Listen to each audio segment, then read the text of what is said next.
They're also going after him on obstruction because there was a lock on the door that they told him to put there. The most transparent president in American history, who we actually wish was like a little less transparent because he tells us everything, is somehow obstructing an investigation that he was cooperating with. Oh, and he's also a saboteur.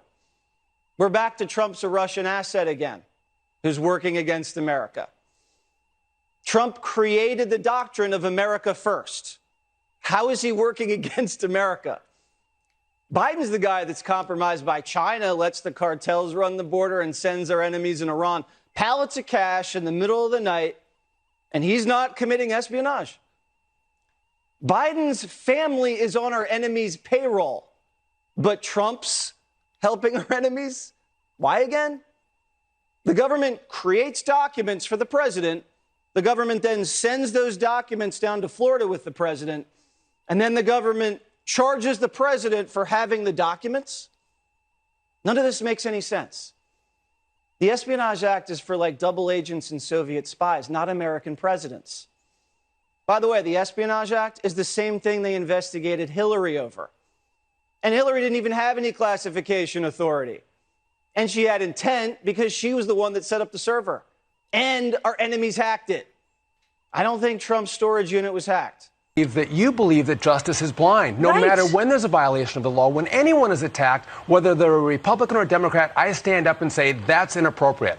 But when you exclude the justices of the court, but defend the DOJ, then we go, okay, no, there are two standards of justice. You can attack the Supreme Court justices. You can protest outside their homes, but don't say anything about the Department of Justice. Can I make one other point, Martha? I think it's interesting. Do you ever think that Donald Trump was packing boxes out of the White House to move them to Mar-a-Lago? Do you think that he went through the boxes in Mar-a-Lago? Do you think he knows what he had in those boxes?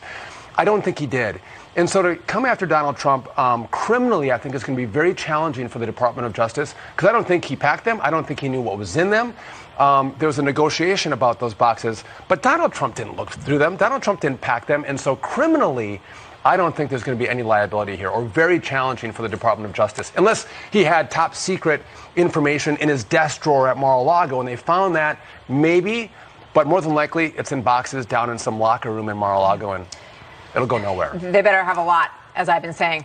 One, if President Trump himself did not pack up those boxes, if, as reported, GSA, the General Services Administration, packed up the boxes, then it's very hard to see culpability for the president. And I have it on reliable authority that Donald Trump himself never opened those boxes in Mar-a-Lago and has no idea what's in them. I mean, people said that Donald Trump didn't take his CIA briefing, so why do they think he's hunting around his own basement reading files? The second point goes to Hillary Clinton. Hillary exposed the nation to much more danger because she had an electronic version of those records which could be hacked from Tehran, from Moscow, or Beijing. A physical document in a basement, you've got to physically get into Mar-a-Lago, which is not easy to do. Hillary was not prosecuted. Sandy Berger was able to cut a plea bargain deal, a misdemeanor, for when he did steal national security documents from the National Archives. If they go after Donald Trump for this, but they didn't go after Sandy Berger or Hillary Clinton, what fairness is there in our system? And that's something else DOJ is going to have to wrestle with. Yeah.